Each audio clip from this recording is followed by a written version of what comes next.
and we need to do a lot of listening. Yeah? So I have my notepad, which I hope is here. Take notes. And I want to hear what the issues are. Especially I want to hear from young people.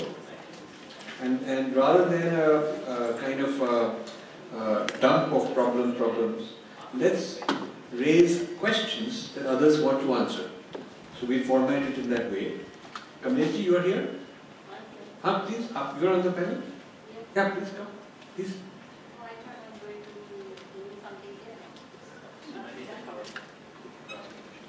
Okay, we thought rather than a presentation, we'll have interactive. Because let's respond to the issue they have, rather than a monologue, because any one of us could go on talking for a whole day. You know, we love to do that. But I think it's a session worthwhile. So it could, whether it is, you know, how do we live both Vedic and modern at the same time, or how do we live independently of parents and do other things and all that, or whether it is, you know, Vedic thought as taught to us is not very scientific, and not one of the things I heard this morning is it's not meaningful, it's not relevant the way it's taught, or whether it is, you know, why do we need a Hindu identity if everything is same? Whatever is your burning issue, I'd like to hear that. I'll make a note of it. And then we'll select a few issues. After we've heard 1 minute each, we will select a few issues and throw it open to have other people respond and discuss those 2 or 3 issues. Because if you can just focus on 2 or 3 important issues and have a brainstorm, maybe that's an experiment we'll try. So just 1 minute each. Anybody can start.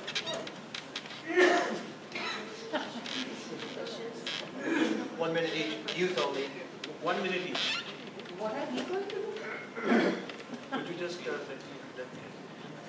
You have to be clear who is a youth and who is not a youth. I thought my first question was, if we consider ourselves Hindu and we say that all people are created equal, our animals are created equal, everyone's equal because we all have the same Atma and all of that, then why is it that we keep segregating ourselves? We say he's Christian, he's Muslim, he's whatever, he's Brahmin, he's whatever. So my first question is, if we're trying to develop unity within ourselves, shouldn't we stop trying to diversify ourselves and see that we're all Hindu and it doesn't matter whether you're Muslim or Christian or whatever, you're still Hindu?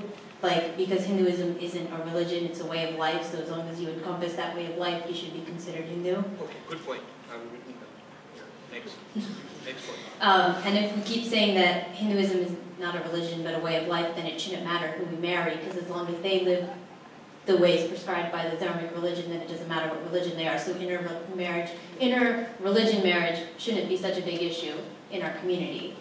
And finally, if we want a more focused youth, then how can we have that when our parents are pushing our priority towards education? Our parents are saying, get a master's, get a PhD, be productive in this world, and that's great. It's important to be educated in this country, but why don't we have our parents pushing for the same thing in the spiritual aspect as well, in the religion aspect as well? They tell you, oh, it's Diwali, go to the temple. Oh, it's your birthday, go to the temple. But why are they not pushing us to study the literature that we're being given? That's the 3 questions that I wanted to pose. I've written those down, and we'll take a few more questions and then we'll consolidate the questions. Yeah? So let's hear Nikhil. Yeah. Hello, I'm very happy to see everyone here and participating today on a Sunday afternoon. My main point here to discuss, and I don't have any questions to throw out at this point, but I'm sure we'll get significant feedback, is what can we do to sustain our faith in the West amongst our youth?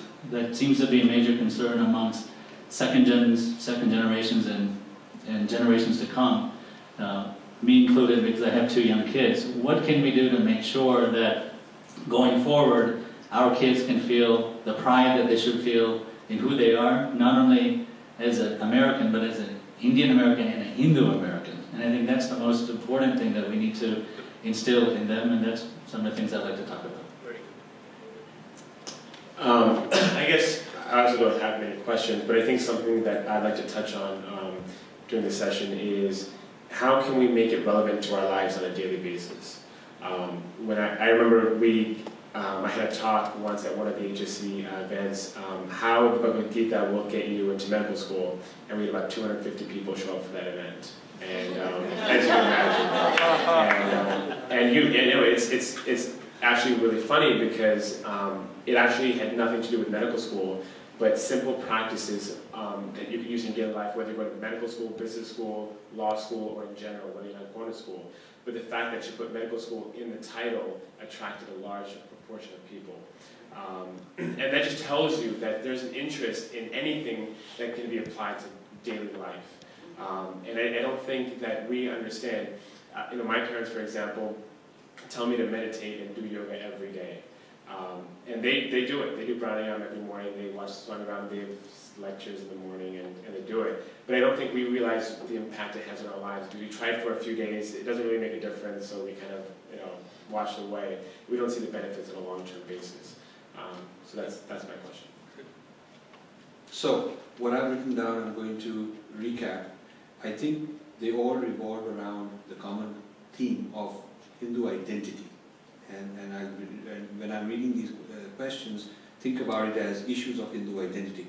So one of them I wrote is, why are we segregating religions, like I'm a Hindu, he's a Christian, and why this distinctiveness of Hindu identity? That's a question about Hindu identity in a sense. Like, is Hindu identity relevant?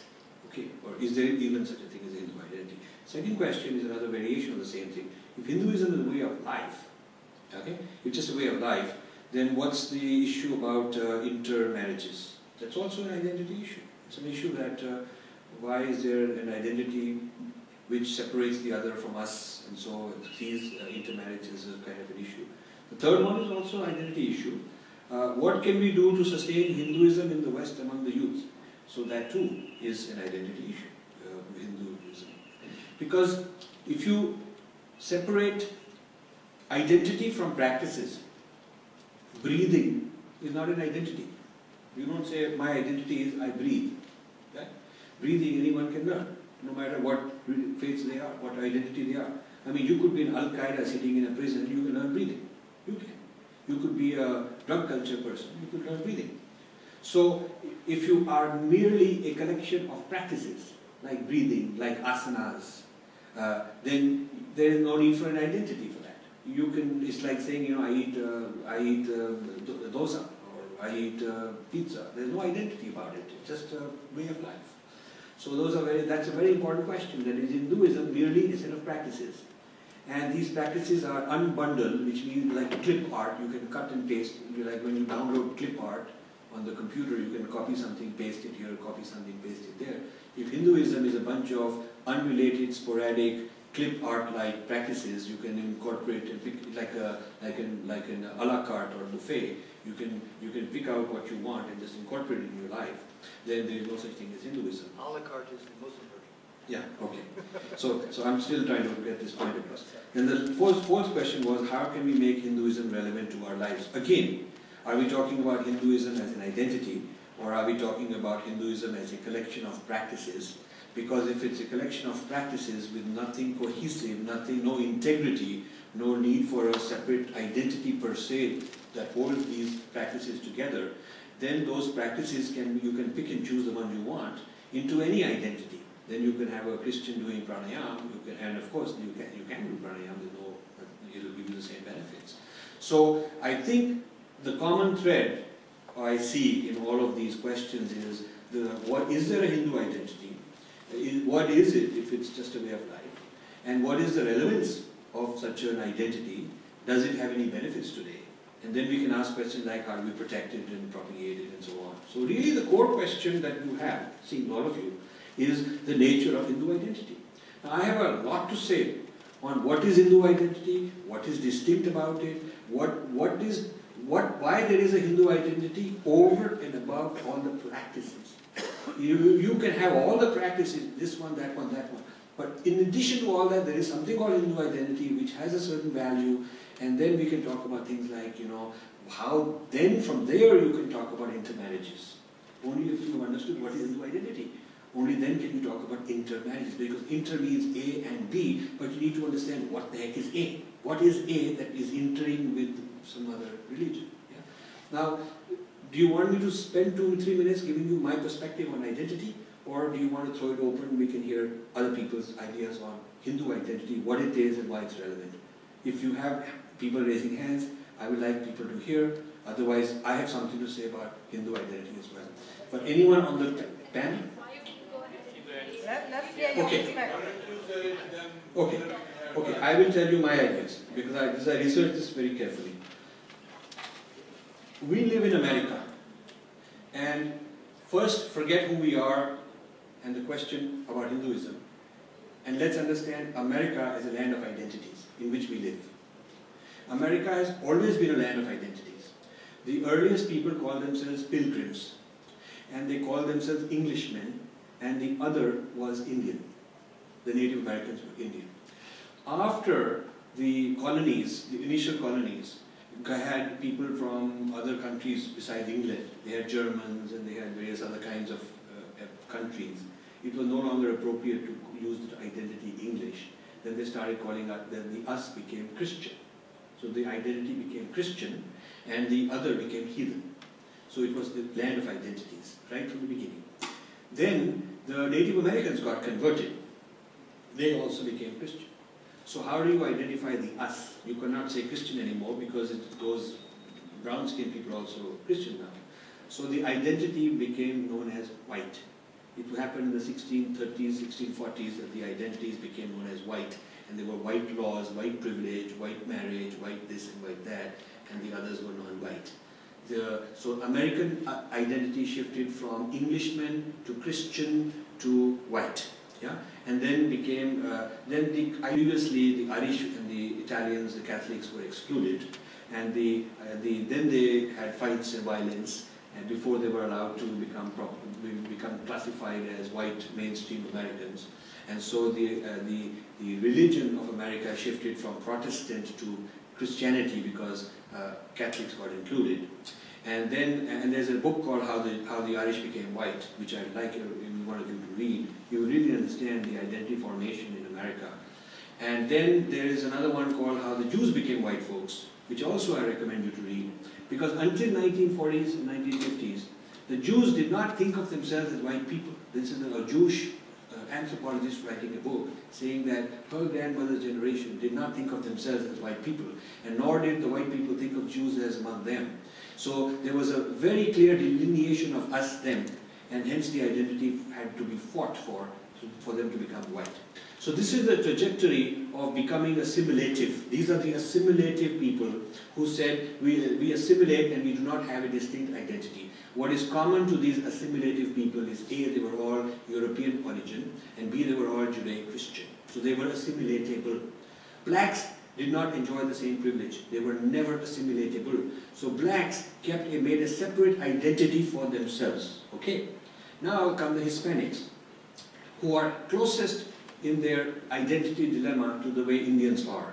Hispanics have a debate internally between those who believe they are white and those who believe they are Hispanic.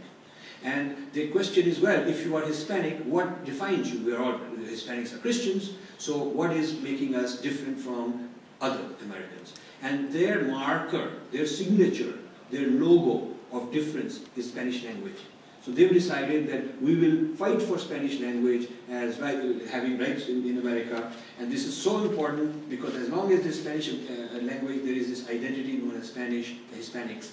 And the moment that Spanish language disappears, we will not be able to keep our separate identity. So there's a huge identity war going on.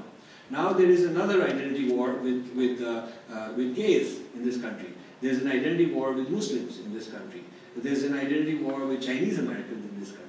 So the point I'm making is, it is not I who made America a land of identities, nor you. Nor are you going to be able to change it. It's the character of America. That when you are American, you're also another identity along with it. You're Irish American, Italian American, Japanese American, Black American, Hispanic American, and so on, Jewish American. So when you talk about, well, why do we need an identity? Frankly, I defined my identity only after I came to America and understood that the Americans expect me to have an identity. I can either deny it, in which case they define my identity, or I can claim an identity, and in which case I define my own identity. So the choice in America is not an identity-less society because the rest of the Americans are not identity-less. And therefore, until the mainstream America changes, which it is not about to in your lives also, It is not about the change. Despite all this postmodernism and Broadway theatre, that's very good for postmodernist culture. But the deep cultures of power are identity-based. So if that is the nature of the Kurukshetra and the nature of the society, as a realistic person, I have to just accept that that's what it is.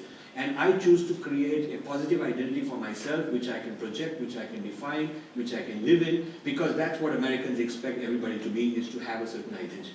Yeah? So before you talk about Hindu identity, you must understand identity formation history in America. You guys are born and raised in USA, which I wasn't. You should have more knowledge about American history because you're born Americans. I'm an immigrant American, but I have taken the time and I've really studied for years and years the history of immigration in America and the history of the identity formation in America. And I've read through histories and written here, there, and all that stuff. Gone to conferences and talked about American identity history. So every Hindu and every Hindu leader should first understand how prior groups of immigrants had to deal with identity issues, which we now have to deal with. Because you're often accused, hey, why are you trying to be different? Tell the Irish guy, why were the Irish different? Why is there Irish Day parade? Why is there this St. Patrick's parade? Why is there this Italian stuff going on? Why is there New York filled with Chinese parade? America is a land of identities. There is so many historical societies in America. There are historical societies of every particular ethnic group claiming with pride their history in America. It's not just Ellis Island Museum. It is not just, if you do Google search on historical societies in America, you will find that there are tens of thousands of government-registered official historical societies across America. And most of them have to do with some, Italian group from there or some Spanish group from there, and they all are very, very proud of preserving this identity. So I would kick off this by saying that we Hindus have to understand that there is therefore need for a Hindu identity. And if you are identity-less, you're actually disempowering yourself. That's the starting point I would like to make. And now I'll throw it open for a response, a rebuttal, argument, whatever anybody wants. Yeah, please come to the front. Please. Yeah. Just before you do come forward. Before you do, because I live in Canada but was born in the US. Most of us in the US are unaware that Canada is different than the US because the US is called the melting pot. So the tendency here is to want to melt everyone down and make them homogenous. And that's why this intense struggle for identity comes about. In Canada, they take pride in the fact that they want everyone to remain distinctive and not to melt down. So the struggle to have your own identity in Canada is different than in America, because there they want you, come on, there they want you to have a unique and distinctive identity, and you define it much more graciously. You don't have to fight for it. Here, it's fight or get melted down. So why don't you sit here? I'll sit there. If there's a chair there? No. Okay. I was just going to say that I understand, yes, how on the surface level Hindu identity is important because, growing up when you go to high school and that sort of thing, I do take pride in saying that, yes, I'm Hindu, and, when there's a talk on world religions and Hinduism comes up, I strongly stand up. But the only thing that I guess I disagree with is that it's okay on the surface level, but then essentially in Hinduism, what I feel is that when you're giving so many identities to something and you're just getting stuck to it, it's like the idea of Maya, like, that is gold, that this is an ornament is not the reality. The reality is that it is gold. So that's all I wanted to say, that I think people get so caught up on the idea of, oh, I'm Hindu identity, which one, yes, you're being attacked is important, but then when you go deeper into the Vedic studies or whatever, it's irrelevant. I think this is an important point. If I may, I'd like to give a response to this also.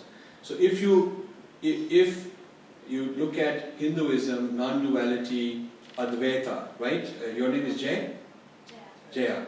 So if you look at Advaita philosophy, non-duality, Vedanta, all of that, there is oneness, there is no difference and so on, at a certain level of consciousness, which we're not at. At that level of consciousness, there would be no devas and asuras, there would be no Mahabharata, there would be no dharma and adharma having a battle, there would be no moral dilemmas, because whatever you do, it's all one anyway.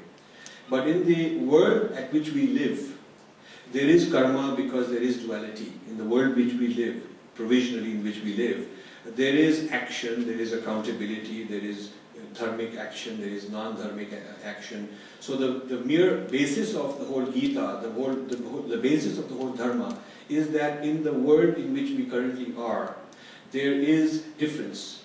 Even though ultimately there isn't difference, and it's mithya and maya, all those are nice words. And we can intoxicate ourselves, and people have trained us in the 1800s and 1900s to remove Hindu resistance. One of the things the colonizers did from Ram Mohan Roy onwards, they inculcated a whole lot of Hindus to start not resisting by saying it's all the same. So there is no problem. Whether he owns my land, I own my land, doesn't matter. Whether he rules or that rules, who cares? So this has created what is called moral relativism and world negation, a tendency to negate the world and not take social action. And then we as Hindus get blamed for that we are actually not being socially active because we are adopting an escapist philosophy. So if you are a realist, look at society as real, you have to start with empirical things. So as a student, you are concerned about getting good grades. One could say, well, suppose you got bad grades, you didn't get into college, another kid got into college. There's no difference. He got into college and you got into college, the same thing. Difference between you and him is mithya. We could say, if you're buying a car and the guy charged you $5,000 extra, why bother? Because whether the $5,000 is in your pocket or his pocket, it's all mithya, it doesn't matter, it's all maya. But wait, let me finish this. Because I get this a lot from Indians. And I'm making a point here. The point I'm going to make is, when it comes to selfish, what's good for me, Indians are very sharp negotiators. They want the best price for the house, they want the best job, they want a career advancement. In business, they want the best deal. So when it comes to me and what's in it for me, we are very intensely competitive. Then the question of identity is there, because this identity belongs to my company, and this is the competitor's company, and I want more market share for my company. And this is the identity, my house and my family, and I want to maximize the benefits for myself. I am very much identity oriented when it comes to selfish things, be it in my personal life, be it as a student, be it as a professor or a businessman. I'm very much identity oriented, and I'm very fiercely competitive, protecting my identity against others. But when it comes to dharma, I don't want to do a whole lot. So a convenient excuse is to say, oh, why do we have any identity? So for dharma, there is no identity, but for me personally, there is a lot of identity. So I always reverse this and ask a person, before you want to advocate a dharma which is without identity, in the mundane world of identities, you should first become a sannyasi and give up your personal identity. You should give up your personal, all the things you own. Now, we don't want to do that, right? Because it's not a good idea. So we want to have personal identity and selfishness in the realms where we have needs and all that. But in the realm of protecting dharma, we want to escape by saying, who cares? No, That's my response. What I said is it's on the surface level. Yeah, can I just say Hold on. something? I'm just holding her on. Rajiv Uncle, I think what she was asking is not that why is the Hindu identity important. She's saying that it's very important to be aware of what the Hindu identity is. What she's trying to say is that when you get past the point where you realize the importance of Hindu identity, why is it then that we're still pushing that, oh, we're Hindu, oh, we're Hindu? We need to realize that Hindu identity is up to a level. After that point, we need to be able to understand and accept everyone. It's not degrading the importance of Hindu individuality, it's being able to understand that it can only take you so far. After a point, you have to understand that, okay, we're Hindu, you're Muslim, you're a Christian, but at the end of the day, we're all children of God. I think that's, is that right? Yes. Okay, I think that's what she was trying to ask. That's very, Can I respond? Yeah. Can I respond? Yeah, please respond. We have 2 minutes. It's a very good question. That when we see that we all are one, right? We all are children of God. Then why is there such segregation? So when Rajiv is saying about identity crisis, the true identity crisis is about myself. Who am I? Right? Before I say I'm Hindu, I'm Muslim, I'm Christian, the one who is saying I am Hindu, or I am Muslim, or I am Christian, who is this I? Who am I? So once if this is understood, this identity is realized, that I am a soul and my real religion, the Swadharma, is peace, which is common to any soul, no matter that soul, if he is belonging to Hindu religion, he is belonging to Muslim, he is a Christian or whoever he is.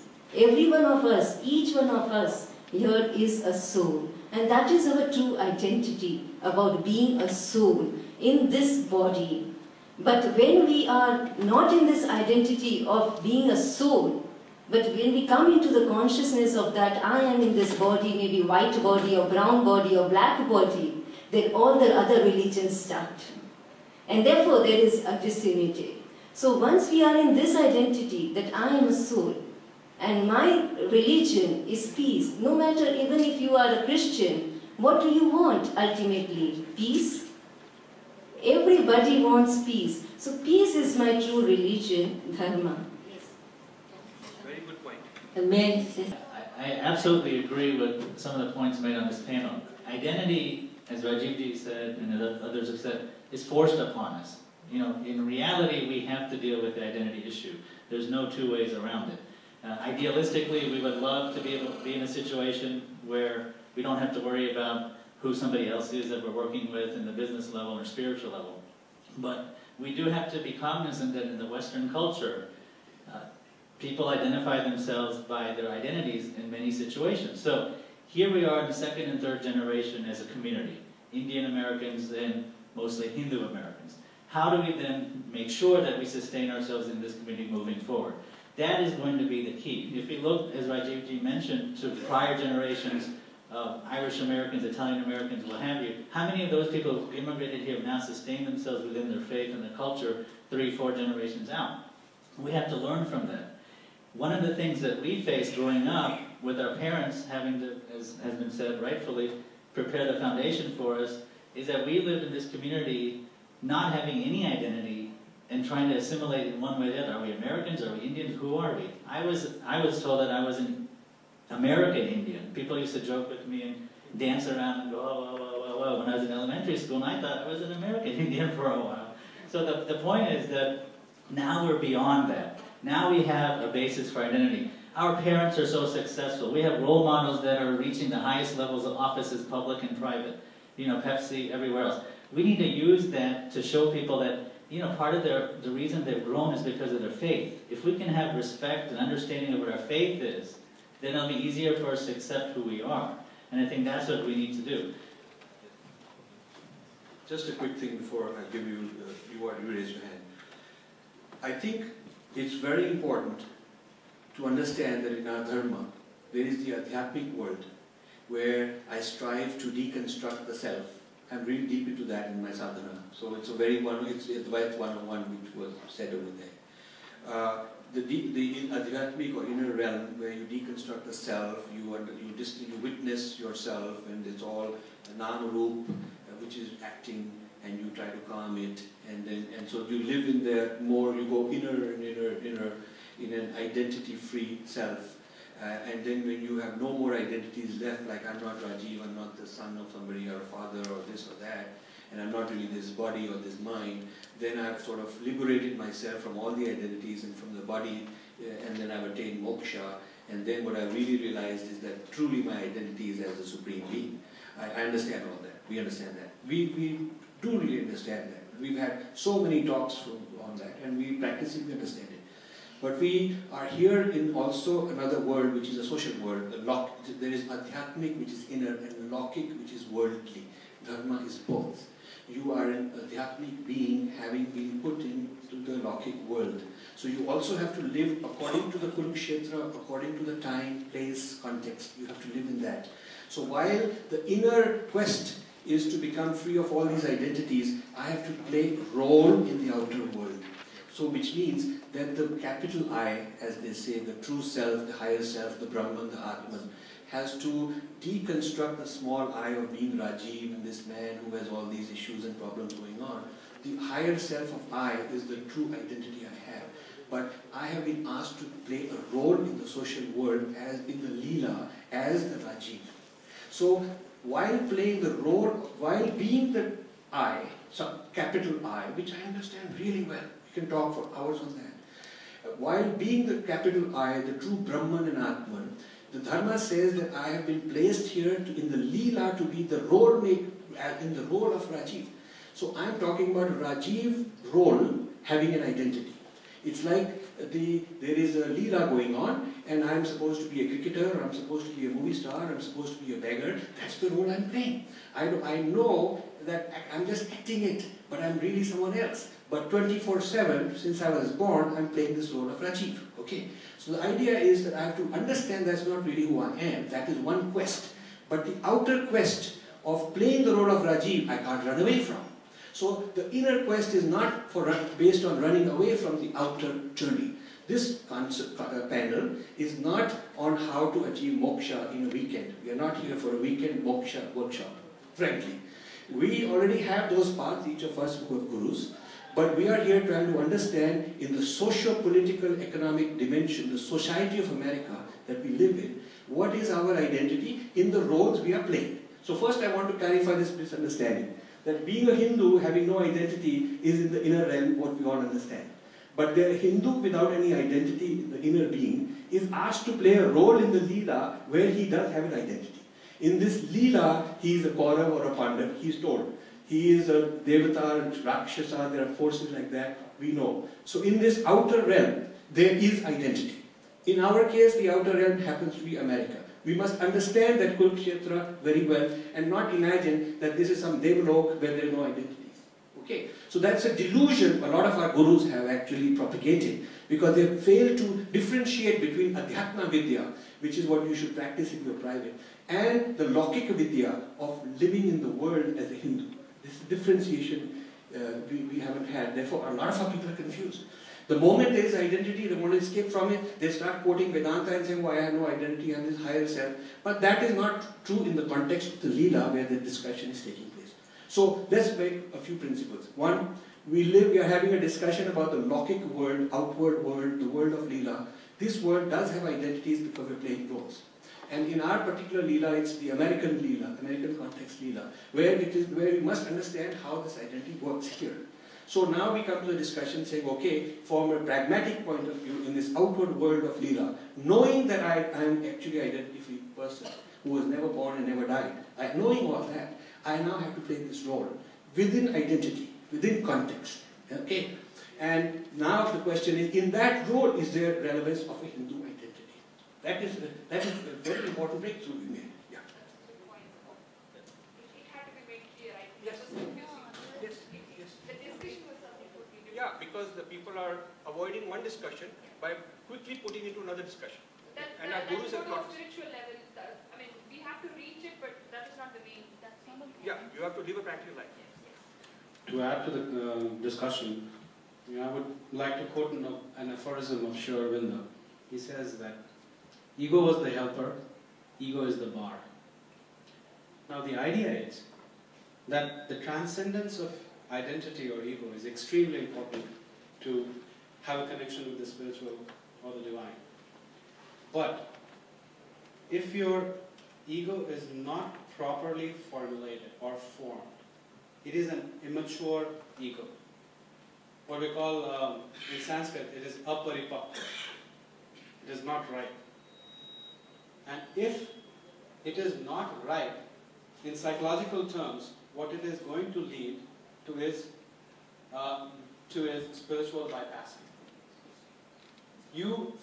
In that case, you will think that you are spiritual, but you have bypassed the whole thing, which asks you to confront many of the psychological issues.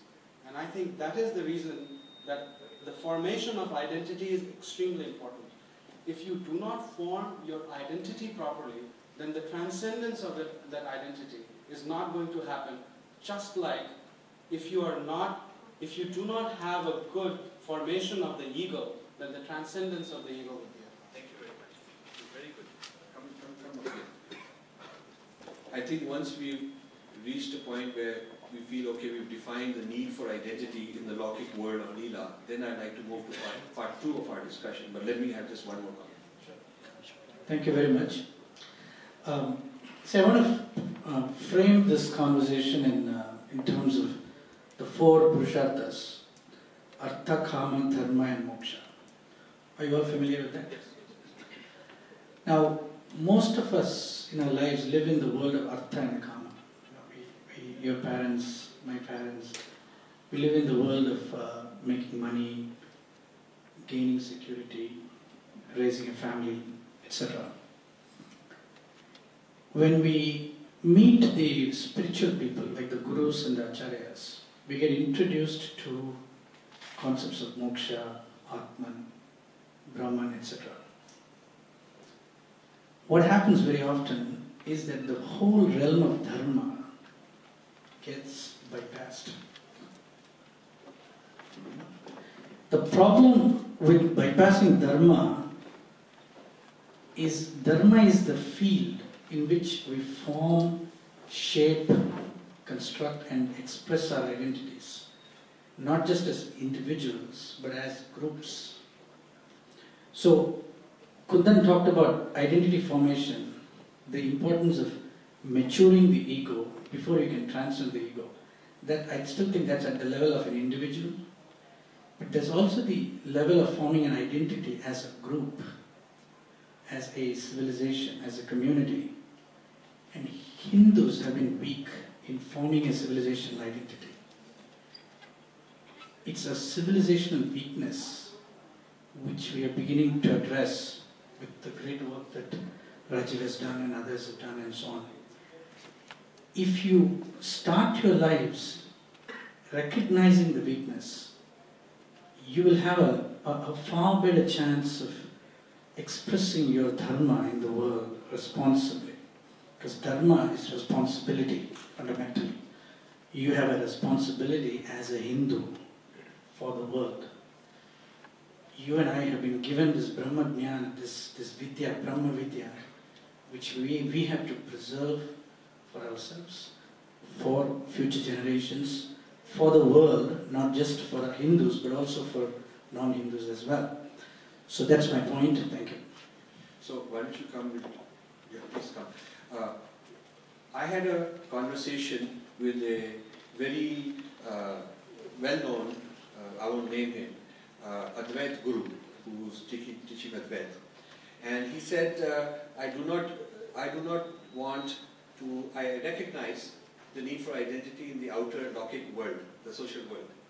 But my students and me are on a path where we are only pursuing the inner world, and we don't need to pursue that world. So I had the following conversation, which I want to just relate to you, and then I'll give you the mic. Just let me finish that, yeah. I'll relate this conversation, just quick one. So I said, Swamiji, do you agree that less than 1% of your disciples will get moksha in this life? He said, not even 1%, maybe not even 0.1%. So we agreed. So I said, therefore 99.9% will be born again, reborn. Do you agree with that? He said, yes. So I said, if 0.1% you're teaching moksha and avoid the Lockic world, they get moksha, they're gone, they're very happy, they're transcended. But 99.9% who ignored this advice, and therefore they ignored the Lockic world, and therefore they let the Lockic world be taken over by whatever Asuric forces take it over. They may become a world of radicalized people who don't let you practice the dharma anymore. Then the 99.9% will be reborn in a future life as one of those fundamentalist people. So let's say in your life, I said, Swami, do you feel that you are achieving moksha? He said, no, I'm not at moksha yet. So I said, therefore there's a 99.9% chance that you will come back. He said, yes. I said, and therefore there's a very high chance that when you come back, by then there may be no Hindus left, and you will have been born in a world where the Leela will be entirely antagonistic to pursuing your dharma.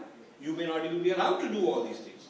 So therefore, what you are optimizing short term for a very tiny number of people is sub-optimizing long term for the mass majority of people. And he had no answer to that.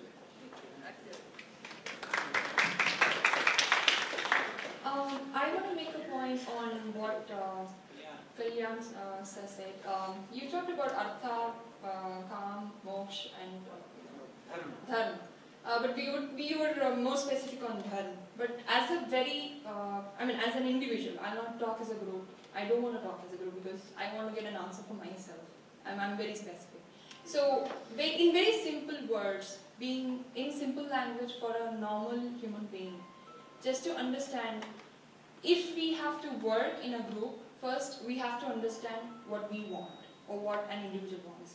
Now my question is, where do I find the answers for things like when, the actual questions on the panel right now, when people pinpoint at us and say, oh, you're an American Indian. Okay, that is a question. How do I answer them? Even to form a community and work with dharma with us in hand, I should have an answer to, stand in front of them and say, this is not American Indian. I'm an Indian, Indo-American, or Indian who is in America. That's what we have to understand very specifically. So these very small points where we actually miss out, those are the ones that affect the youth. Being a youth, I think that's where the important point is. So forming a group of dharma and working towards it and getting moksha later is later stage. First give us the arth and then tell us what it is around. Then only we can go and make a community and work together. I think that has to be the discussion. And Good. Yes, please. I'm sorry, what was your name? Shweta. I just wanted to add one thing to Shweta, is that I think she brings up a really good point, because I don't know about you, but I was born and raised here, so my parents are from India, but their whole life was spent building a life so that I wouldn't have to struggle as hard as they did. So their in-depth knowledge about Hinduism and their background and their culture is not that strong. And while we have a ton of learned people here, think about it realistically. How many people do you interact with on a day-to-day basis who can tell you what's written in the Veda, or who can read Sanskrit or anything, right? So my question is, she has a very good point, is that when we go out there, we can attend these conferences till we're 72, but that doesn't mean anything to us. We need to be able to learn it from a younger age and be able to interact with people like you and Abhinavji and everyone who knows stuff and have an easier source to get that from. I think that's what she's trying to say, and I think that's a very good point. Yes. To be very frank, I'm not born and brought up in America. I'm Indian born and just 2 years old to America. So, yeah. I mean, finding seeing 2 years of life here itself and, facing problems with all this kind, being an Indian, my Indian friends itself, at wherever I go, I have, pinpointed, like, I have been, asked questions, why are you still like this, though? Why don't you just get water? I said, no, that's my identity, I just want to be like that. And that was not, Americans who are, Indian Americans who are here. They're the people who have come with me from India to be here and to pursue their career here. They have pinpointed at that. So this is, we are at the half point, although we started a little late in the 2-hour session, we are half point. I'd like to move to the second type of issue, which has to do with, if you assume that there is need for an identity, okay, if you assume there is need for an identity, which I do, and I hope we made a case that there is need for an identity, that we can have this adhyatmic life and moksha dharma, which says you deconstruct all your identity, but there is also the earth, calm, and worldly life and the leela, which role which we have been asked to play, in which we do need identities, because that's the nature of the environment. So if you can buy that for the next hour with me, just please assume that we've made a good case that we need identity because of the circumstances, and for the next hour we're not going to say, well, but why do I need an identity at all? Let's say we've resolved that issue, okay? Because if we have resolved it, and you can take that one message out of this panel into the future, let me tell you, for a lot of you, it's a very major breakthrough. Never come back to this business about I don't need an identity and why do we need? Hinduism doesn't tell you don't need an identity. Even though for moksha you're deconstructing all your identity, Hinduism tells you that in the leela you have to play a role. So as long as we can have a tentative agreement that we will, for the next hour, talk about identity as a positive thing, now we can move to another topic, which is, well, what is this Hindu identity? Now that we've said we do need one, because the problem of defining a Hindu identity has always been subverted by the position that says we don't even need one. So why are you asking a question? Okay, so now that we say we need one, and there is a positive role for it, and he showed there is a positive role, and Kundan said, and you also said, there is a reason for this identity. So now we can move on to describing, well, what is this identity? And how do we handle those who do not subscribe to this identity by their choice? Because they have created an identity for themselves which is very exclusive, which has boundaries, which excludes us. We may be heathen or kafir or whatever. And so by their definition, if we are the outsiders, how do we then deal with them in a very dharmic manner? Consistent with our dharma, which respects all of them. How do we deal with them, even though they don't deal with us with the same respect? How do we give respect to those who do not respect us? Those kinds of issues, that would be the third part. So first part was the need for an identity is real. That was the first part. Second part is, well, what is this identity? Okay? And then the third part will be, how do we, from this identity, deal with those identities that do not give us this respect, and we still want to respect them. So that's the three-part, how I would like to structure this. So let's go on to the second part, which is to define what is meant by Hindu identity. And we're not going to consider anybody who says, I don't even have one because I'm the supreme being and all that kind of stuff. We do have an identity, we do need one, and we're going to now try to define what it is. So are you going to just help us define what is the Hindu identity? And then I'd like some young people also to come up and Pandit you also. I'm sorry, I think the only idea I thought I had was still trying to support that you need an identity. Okay. Except that I was except I was going to speak in a language maybe youths will appreciate more, and they can ignore, the rest of other people can ignore. which is if you really use calculus, you know, you have integration. Now, how many of young people have had calculus? If I can consider myself young. How many of the older people had calculus? Uh-oh, we are in trouble. Well, at least they will understand, maybe appreciate this. So in calculus, when you learn first time, you always integrate from minus infinity to plus infinity, right? That's the ideal.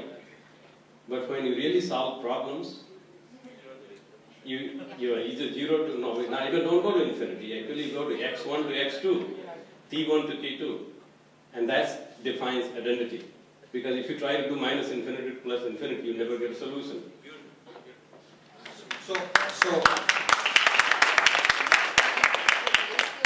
Yes. So the infinite consists of finites that we have to deal with. Yeah. So we want now we want part 2. What is the Hindu identity? So we're not going to be worrying about whether we need one and all that. We resolve that. What is the Hindu identity? I'd like to hear a few youth points of view or dilemmas.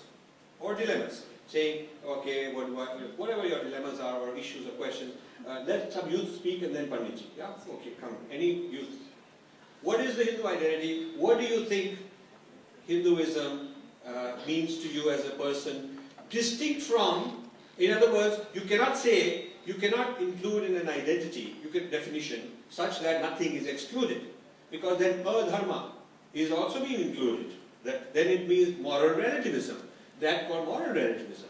That means that everything is just as good or just as bad. So, you know, there is no good food and bad food, all the food is the same. And there's no good karma, bad karma, all the karma is the same. And that is not a valid approach. When they say that all dharmas will lead to the same conclusion, they are only talking about dharmas. They're not talking about adharma, which is the non-dharma. So when they say all dharmas are valid, they're talking about all those paths which are dharmic. And not all paths are dharmic. So the Al-Qaeda path is not dharmic, for instance, or the Ravan's path is not dharmic. And so not all paths are valid, but all dharmic paths are valid. So therefore you have to still define, even though you say it's a way of life, but when a Pandit stood up in a conference when I was talking about Hinduism, and he said, Hinduism is a way of life. So I said, okay, but so is the drug culture. And so is the Al-Qaeda. And so is all those things which this guy would hate. I mentioned them. And I said, therefore they're all dharma, all way of life. And now he was stumped because he had never thought about it, that what you have to define what you are excluding. So in your definition of Hindu identity, I would like you to think about defining it in a way that it excludes something and it includes something, so there is something to strive for, something worth defending, something worth propagating, otherwise it's nonsense. So please. Anybody? So what is Hindu Dharma in such a way that it includes something which is dharmic, excludes something which are not dharmic. Yeah, you please come. You are a young man and a yoga teacher and practitioner. You will also define. Come. Come. So when I think about the Hindu identity, I think that encompasses the slogan, or the phrase that we hear all the time, which is Vasudhaiva Kutumbakam, and to incorporate a global viewpoint. Because, if we live as, I would think that, in a small niche, and that limit, that you were saying, I think that we have to define that limit well, and not say that, we're too small, but not to say that we're too big either. But we do live in a global community, and what aspects or values are across all communities that we all respect, right? Which is compassion, which is, mutual respect. And yet, the other person may, a person across from you may not be that way, but how do we learn? We learn from looking at other people sometimes. We learn from others' actions. We learn from experience. So if we encompass that I would say, perspective, then of mutual respect, of mutual compassion, of mutual understanding of others, and accepting others' thoughts, not necessarily adopting them, but accepting them. And that, if you go with that, I don't think that you can really go wrong with that. So that's my perspective.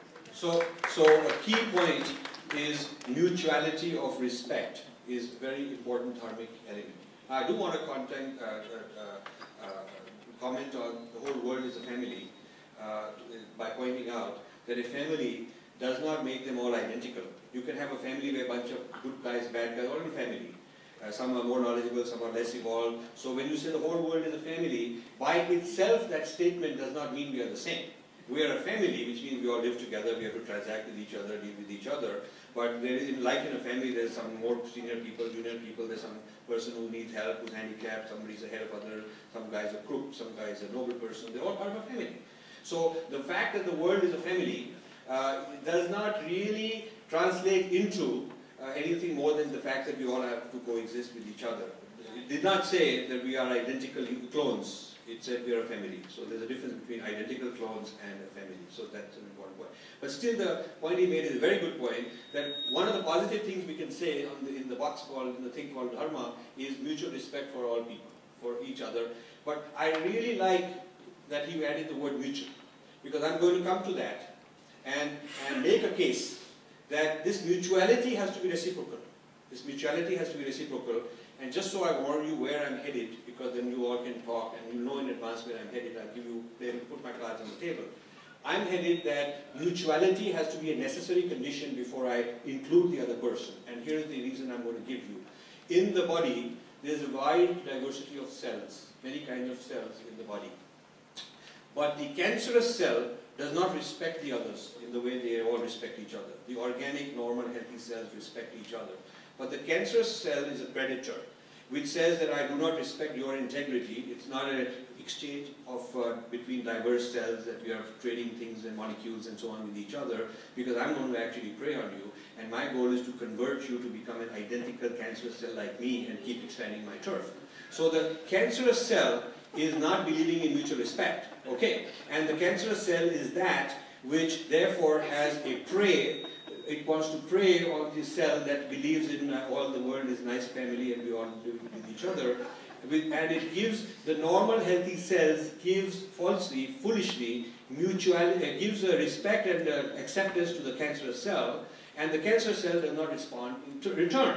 So what happens is this cancerous cell is very stupid, because at the end, it keeps, by going on expanding itself, it shrinks its own habitat, because it actually needs nutrients from the healthy cell. The cancerous cell is not self-sufficient. The cancerous cell, like a predator, is not self-sufficient.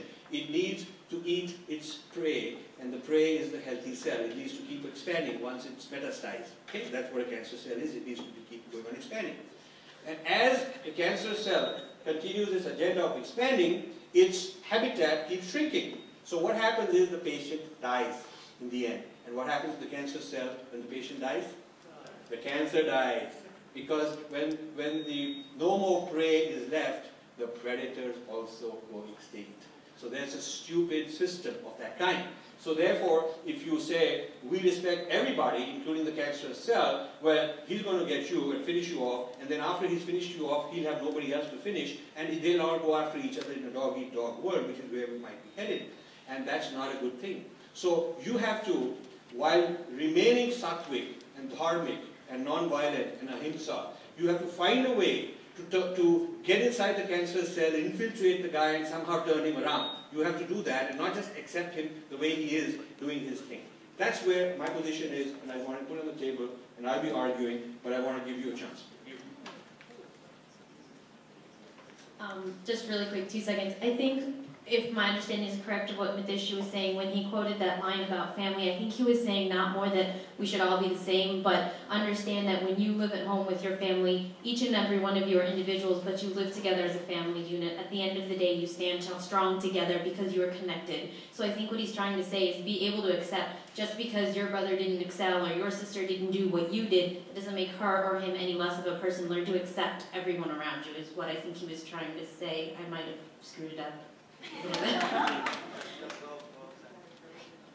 I just want to make one quick point. I don't know how many of you follow the news out there, but the Pew Foundation, some of you may have heard of the Pew Foundation.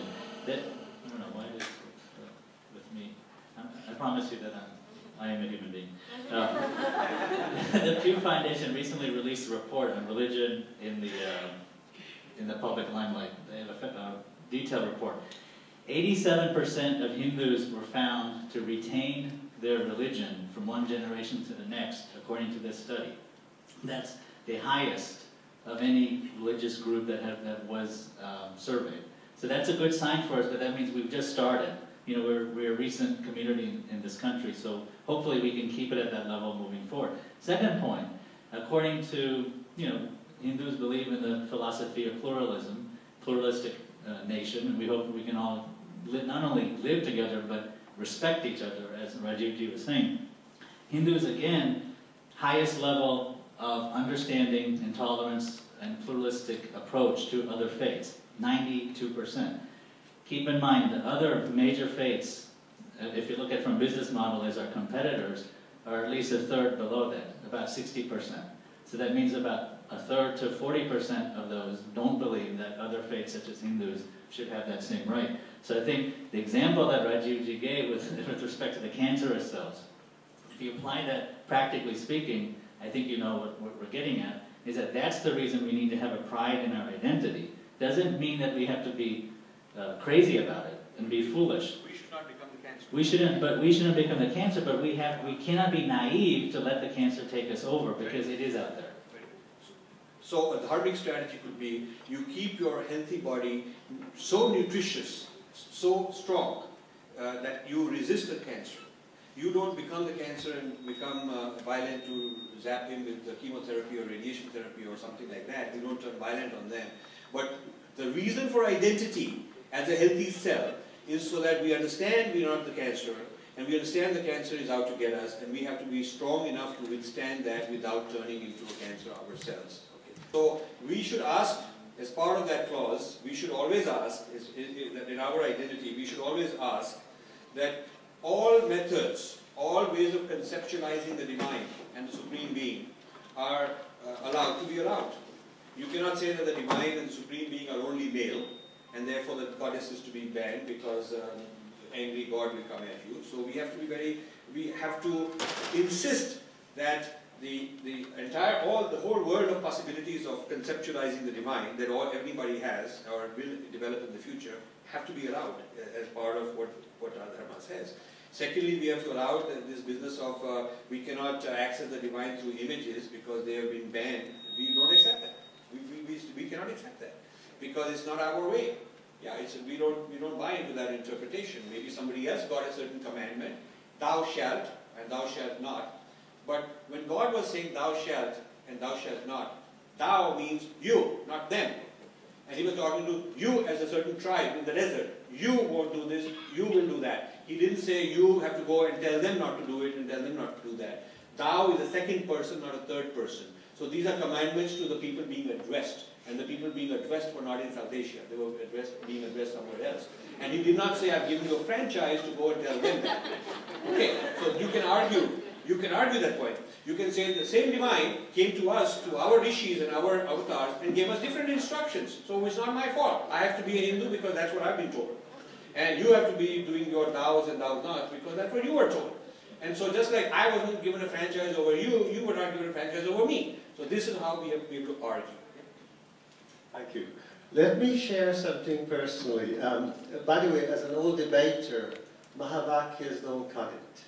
We can't make motherhood statements and then sort of say that's it. It doesn't work. It has failed us. In many ways it has failed us.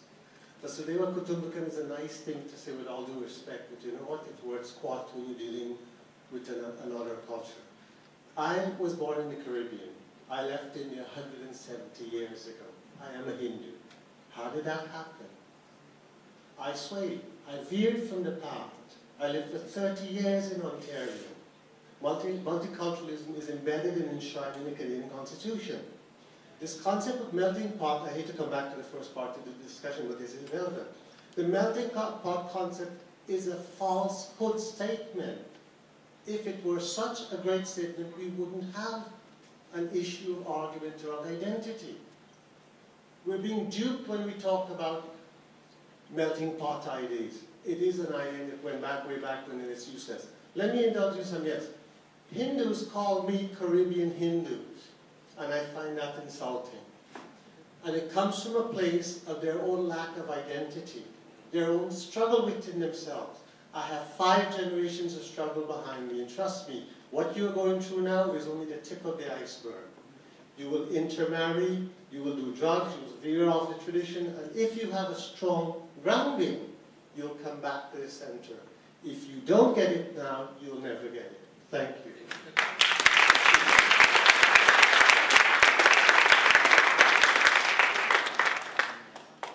You also, please after this. So, let's hear from Panditji. I wanted to include in this discussion the question of identity. And in order for us to have an identity, we must have a healthy identity. And in order for us to have a healthy identity, that identity must be defined by us, not by someone else. And as I am hearing in this discussion, Hindu identity, is that Hindu first our identity, or it's a term that is given by someone else? And am I going to continue with my identity by using a contaminated identity for my own progress and promotion? And that's the point I want the young children to think about. Am I going to continue using the word Hindu identity or some other identity that I define myself by, so that I can have a healthy identity for others to look at me in a manner the way I want to be looked at? Thank you. Very good point. Yeah, please, because the word Hindu has been from somewhere else, so I guess that's the connotation. Swamiji, I just want to make a point to what you said. I think you're absolutely correct, but the problem is that our youth generation is learning from our parental generation, and our parental generation learned and were taught to be Hindus. So we don't have any foundation to even look for something outside of what we have. Our sources are from something that is from India. So well, at least for those of us who were born here, we're already more than slightly disconnected with Bharat. So we're trying to cling on to whatever we have, and that is whatever our parents can give us. So until we're more firmly grounded, Hindu is the only word we have. Once we find a ground, we can expand on that and begin to say, you know what, we're not Hindu, we're this or we're that. But we can't go anywhere until we're grounded in ourselves. And I think that's the only thing I wanted to say, is that your idea is right, but we're just a little bit before that still. Thank you. Good. Very good point. And also, I think that regardless of which word we choose, the name we choose, does not solve the problem if you do not know what's the content inside the box. You can call the box water or pani, but you've got to figure out what's inside it. So we still have to first discuss what's the content and the subject matter of what comprises Hindu / Sanatana Dharma / Dharma, whatever, Indian tradition, identity.